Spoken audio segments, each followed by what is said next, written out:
There are exactly 317 steps between the front doors of Jefferson Middle School and my locker.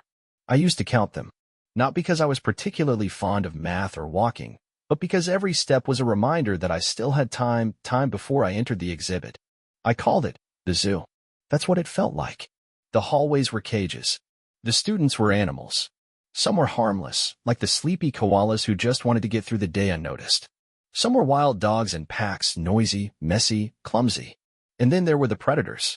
Solitary, efficient, and always hungry for weakness. I was a gazelle. Well-fed, reasonably fast, but unmistakably prey. My predator was Jake Turner. He wasn't just tall, he was mythological.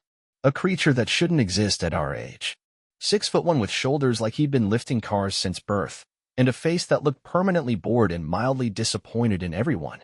His voice was low, syrupy, and slow, like someone narrating a documentary about a planet he hated. Jake didn't bully like the cartoons showed. No wedgies, no lunch money stick-ups. That would have been too basic. He preferred performance art. One time, he stuck chewed gum on the inside rim of my hoodie without me knowing. I wore it all day. I found it later, back home, like a cursed surprise egg. Another time, he replaced my locker contents with paper towels soaked in cologne and sardine oil. I didn't even know where to buy sardine oil. I still don't. He never touched me. That was his rule. Touching is for amateurs. He wanted me to unravel myself, not break, but dissolve. And weirdly, it worked. I started dressing down. Gray hoodies, plain jeans. I learned to make myself visually unremarkable. I mastered walking through hallways like vapor, not avoiding eye contact, but not inviting it either. I was a ghost in sneakers. But even ghosts can be haunted. There's something no one tells you about bullying. It doesn't live in the moments it happens. It lives in the hours after, when you're brushing your teeth and suddenly feel stupid for the way you held your binder. It lives in the rewinds, the what-ifs, the imaginary comebacks you replay as you fall asleep. And yet, somehow, I was still getting by. My teachers liked me. I kept my grades up. I had one or two people I could sit near at lunch, not friends, exactly, but not threats either. My parents didn't suspect a thing. I was a professional actor in a low-budget drama called Everything's Fine. Thanks. But then came the hoodie incident. That one changed everything. It was a Monday. Rainy. Predictably miserable. I'd just gotten a new hoodie, navy blue, clean lines, fit like a dream. It was a small thing, but it made me feel presentable. Human. I put it on that morning and felt almost like someone who might matter. At lunch, I went to the bathroom, my usual safe zone. 10 minutes of quiet in stall 3, scrolling through useless memes and pretending I wasn't hiding from a 13-year-old psychopath. When I got back, my hoodie was gone. In its place was a laminated paper cutout of a mannequin torso, wearing the hoodie, taped to my chair with the words "Lost Boy's Identity" written in Sharpie. No one laughed. That was the worst part. People just stared. It wasn't funny. It was art. That day, something cracked. Not a clean break, more like the slow bend of metal under pressure. I wasn't angry. I wasn't even sad. I was tired. Tired in that bone-deep way that makes you want to lie down in the middle of a gym floor and let life walk around you. I didn't cry. I wish I had. It might have helped. Instead, I walked home in the rain, soaked to the skin, hoodieless, with Jake's voice echoing in my skull like a commercial jingle I didn't ask for. And here's the thing, as dramatic as it all sounds, I know I wasn't the only one. You start to recognize the look in others. The tight jaw, the hunched shoulders, the slight flinch when someone laughs too loudly nearby. We were a silent club. We didn't speak. But we knew. That night, something strange happened. I stood in front of the mirror, pale, soaked, and hoodieless, and I laughed. Not a big laugh. Just a small, dry chuckle. Because it was so ridiculous. The mannequin? The sharpest slogan? What was this? A middle school version of Banksy. Who does that? And in that laugh, something shifted. A new thought crept in, quiet and curious. What if I stopped being the gazelle? Not by becoming a lion, but by becoming something else entirely. That's where it began. The slow evolution. Not a revolution. Not a fight scene. Just a quiet decision. To become someone Jake couldn't quite understand. Someone who knew the zoo, but no longer lived in it. The funny thing about surviving middle school is that everyone assumes survival looks like fighting. Like standing up and shouting "no more" in a cafeteria while music swells in the background. But real survival, for me, looked like shrinking. I became a specialist in camouflage. I studied how to blend in so well, I practically disappeared. My hoodie became my uniform, my hair fell into my eyes just enough, and my voice was always one notch softer than necessary. I became wallpaper, patterned just enough to be part of the scenery, but never interesting enough to look at twice. There was power in that. Not a lot, but enough. Enough to buy me peace. The peace of invisibility. Jake left me mostly alone after the hoodie stunt. Maybe he got bored. Maybe he moved on to other prey. Or maybe, and this thought came later, maybe he'd seen what he wanted. Seen me vanish. Seen his work completed. He didn't need to strike again. I was self-sabotaging now. It's weird how you can gaslight yourself. I'd think things like, asterisk, it's not that bad. Asterisk, he's not that mean. Asterisk, I should take a joke better. But deep down, I knew. The weight I carried wasn't imaginary. It was there in my shoulders, in my sleep, in the way I stopped raising my hand in class even when I knew the answer. One teacher noticed. Mrs. Kim. Math. 30-something, always dressed like she came from a jazz festival. She never said much. But she had this way of looking at you that made you feel like your thoughts were visible in the air between you. One Friday, as she handed back a test, she paused. Not dramatically. Just for a beat. She looked at my face and said, barely above a whisper, "You're sharper than you act." That was it. No lecture. No pep talk. Just a simple statement. But it clung to me like static. It rattled around in my chest like a key in a drawer I'd forgotten I owned. Because here's the truth. When someone bullies you, they're not just attacking your present. They're trying to rewrite your future. They want you to believe this is all you'll ever be, afraid, small, apologetic. Mrs. Kim reminded me that there was still more of me in there. That I hadn't disappeared completely. That maybe, just maybe, I was still sharp. Still real. I started doing little things. Nothing wild. Just tiny revolutions. I stopped wearing the hoodie every day. Not all at once, just on Fridays. I sat in a different seat in class. I let my hair get trimmed so I could see more of the world. And eventually, I did something truly radical. I joined the yearbook staff. It wasn't glamorous. It wasn't even particularly cool. But it was mine. It was a place where I could hide in plain sight, holding a camera instead of a binder, choosing what to notice. For once, I got to be the one seeing, not just hiding from being seen. Jake noticed. One afternoon, in the hallway, he passed me and gave me this look, not cruel, not smug. Just puzzled. Like I'd changed shampoo and he couldn't figure out why he cared. He didn't say anything, but something in me smiled. That's when I learned one of the greatest secrets of surviving bullying. You don't win by becoming tougher. You win by becoming more you than they can handle. I didn't need to fight Jake. I needed to outgrow him. Out of all them. Be someone his world didn't have a map for. The yearbook gig became more than a hiding place. It became a lab. I watched people. I watched myself. I started noticing the quiet kids like me, the ones walking fast with their heads down, the ones eating lunch behind books or pretending to text while no one replied. I started sneaking their pictures into the candid pages. Not the awkward ones. The beautiful ones. The ones where they were laughing or zoning out or just existing in peace. It was my little rebellion. My quiet tribute to the invisible ones. Years later, when I look back, I don't remember every time Jake embarrassed me. But I do remember the first time I printed someone's face on a page and thought, this person deserves to be seen. Because here's what they don't tell you. Every person trying to make you feel small is terrified that you'll one day realize you're not. And once you do, it changes everything. Gym class in middle school is a kind of public theater, a sweaty, chaotic ritual where you learn where you stand in the unspoken food chain. I knew my place, background character. Not weak enough to mock, not strong enough to matter. Wallpaper, basically. Then came the weight room. It was a half-lit, rubber-smelling basement full of metal and bad lighting. Nothing glamorous.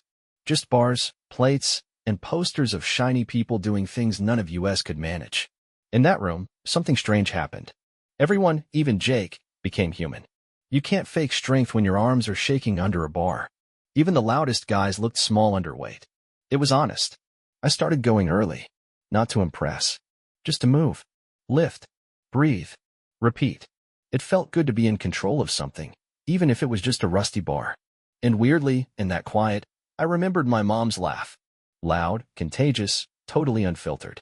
I used to love it until second grade, when Jake mocked her for it. Called it clownish.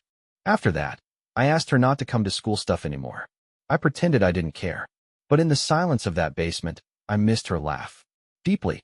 Because that's what bullying really does. It doesn't just shrink you. It makes you ashamed of the parts of others that remind you who you are. That week, I walked a little straighter. Not defiantly, just with less apology. Jake noticed. A look. Brief. Confused. I was breaking the pattern. His story about me no longer fit. And bullies, they rely on predictability. You play scared, they play powerful. But I wasn't scared anymore. Just tired of hiding. And that weekend, I asked my mom to tell one of her dumb jokes. She did. She laughed. Loud, ridiculous, and beautiful. And for the first time in a long time, I didn't shrink. I smiled. Because not all weight makes you weaker. Some of it makes you real. Joining the yearbook staff wasn't brave. It was strategic. I wanted a pass. A reason to move through school without being questioned. A job that let me exist without participating too much. So I signed up to take photos. What I didn't expect was how powerful a camera could feel. It gave me something I'd never had before, perspective. From behind the lens, I started seeing people, really seeing them. The girl who always ate lunch alone but smiled when she opened her sketchbook. The kid who stumbled over words in class but nailed the piano in music room. Tiny, private moments. Real ones.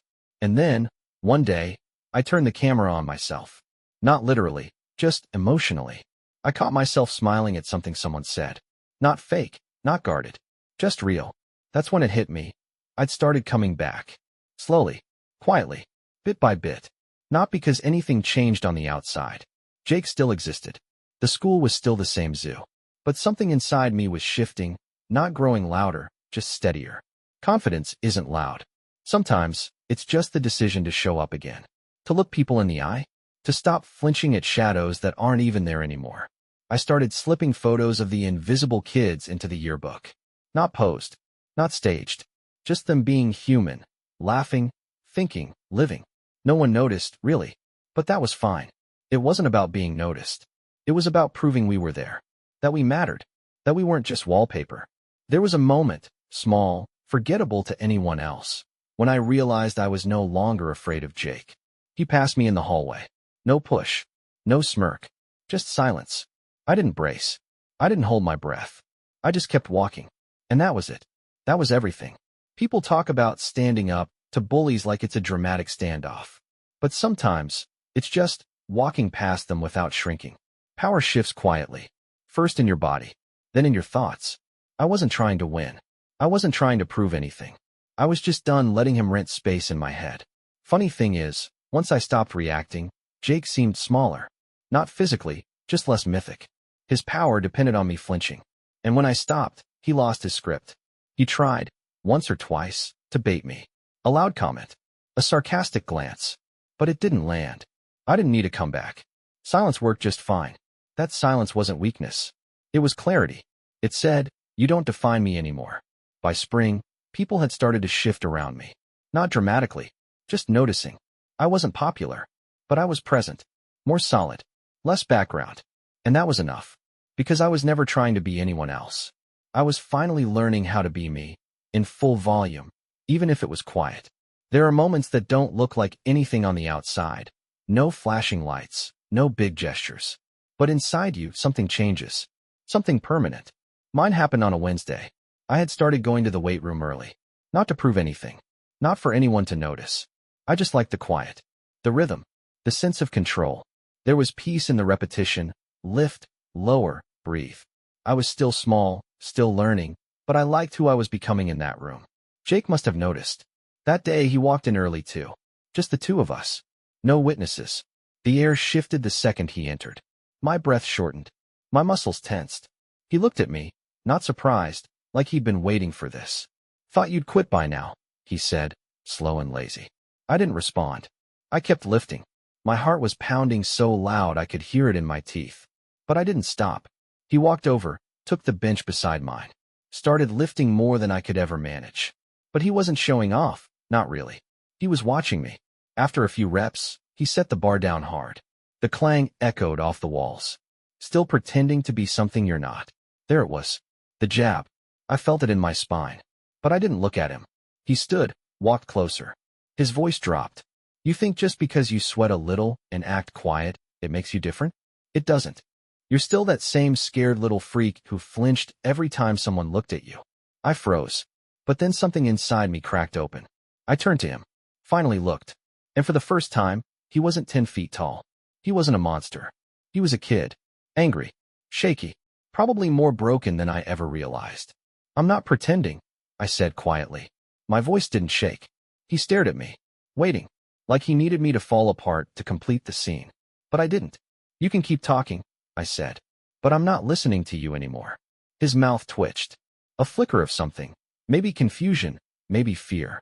What did you say? I stood. Not in challenge. Just to meet him at eye level. You don't get to decide who I am. He laughed, bitter and sharp. But it fell flat. The usual echo of power wasn't there.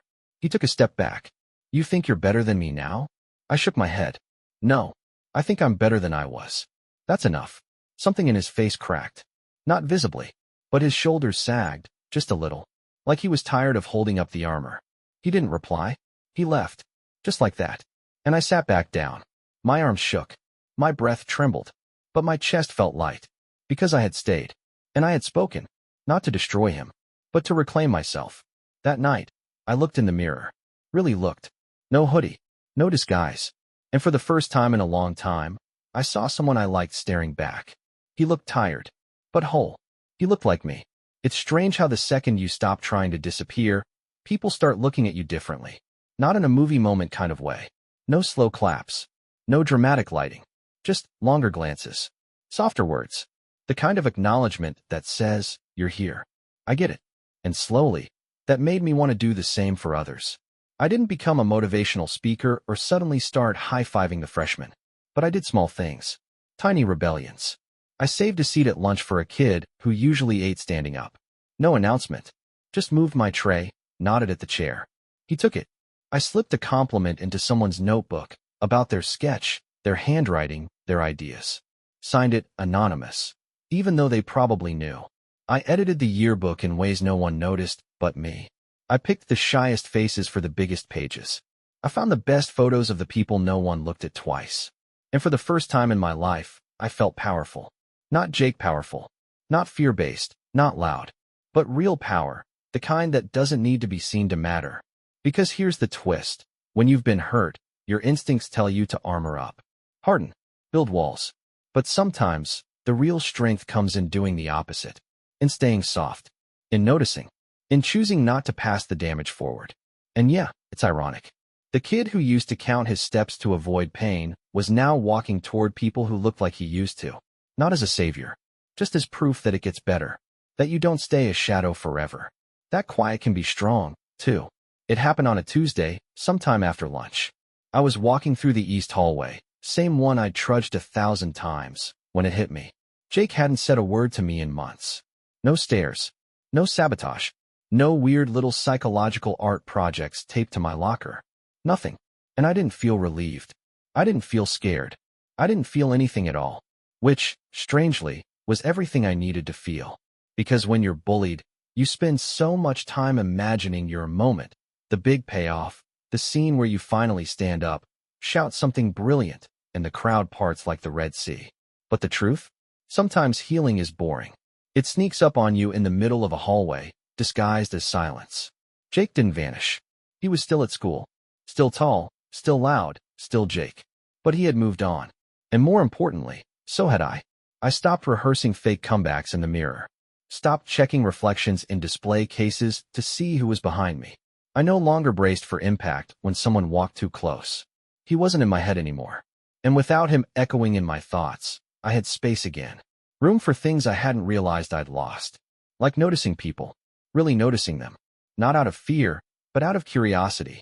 The girl who always wrote song lyrics in the margins of her notebook. The janitor who whistled jazz like he had a full band in his head. The way the hallway light hit the floor at 10:07 a.m. Soft, like it was trying not to wake anyone. I was still quiet. Still not the loudest voice in the room. But I didn't feel small anymore. And the hurt. It didn't vanish. I still remembered the mannequin. The gum. The stares. They were stitched into my memory like scar tissue.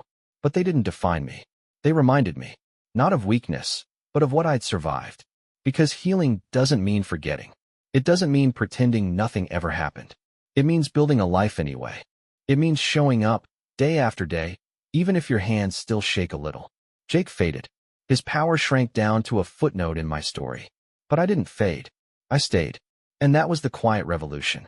Just existing, fully, freely, unapologetically, in a world that once made you feel invisible. There's something strange about finding peace in the same place you once felt hunted. By spring, I'd walked every hallway in that school 100 times. But now, it felt different, not because the halls changed, but because I had. I was no longer moving out of fear. I was just moving. I'd stopped analyzing every interaction.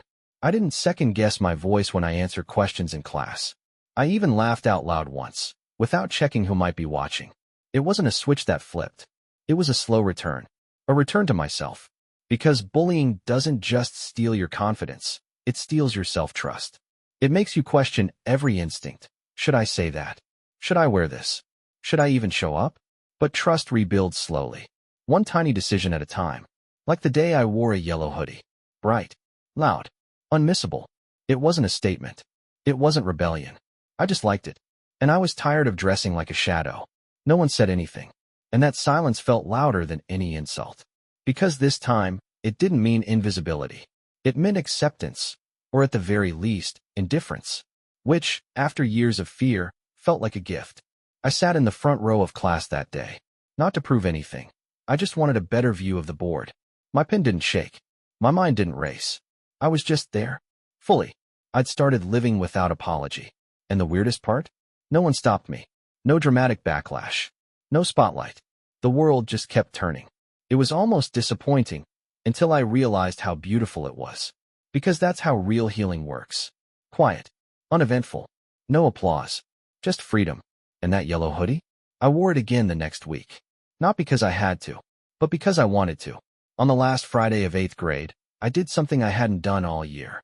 I walked into the cafeteria and chose the middle table. Not the back. Not the edge. Not the place where escape routes were easy. The middle. I sat down, set my tray down. Chicken sandwich, carton of milk, those weird square brownies, and exhaled. Slow and certain. It was small. Nobody clapped. No one looked twice. But for me, that table was Everest. Because that's the thing about healing. It doesn't end with relief. It ends with motion. With walking straight into the space you once avoided and realizing it no longer owns you. That same afternoon, I dropped off the final yearbook files. On the last page, tucked behind the club photos, was a spread of candids, quiet faces, small smiles, people most would flip past without a second thought. But I knew who they were, and I knew what they'd survived. That page wasn't flashy. No bold colors. Just still moments, real ones. The kind I would have needed to see a year ago. Not for sympathy, not even for validation. Just to know, you're not alone. As I left the yearbook room, I saw a 7th grader, same kid from the stairwell. Hoodie still drawn tight, but standing a little straighter now. He looked at me. I looked at him. This time, I nodded again, and this time, he nodded back. One simple motion, but it landed like thunder. Because I realized something then. My survival wasn't just for me. It meant something. Even if I never stood up on a stage. Even if no one ever said thank you. Even if the only legacy I left behind was a single yellow hoodie, a few kind photos, and a nod in a hallway. That was enough. Because sometimes, being visible is an act of rebellion. Sometimes, being kind is a form of protest. And sometimes, staying is the most powerful thing you can do. I didn't walk out of middle school a hero. I walked out a little taller, a little lighter, and finally free. Not from fear, but from the lie that I was never enough. And that's the part one hopes someone, maybe you, carries with them. You don't have to be loud to matter. You don't have to fight to win. Sometimes, you just have to keep going.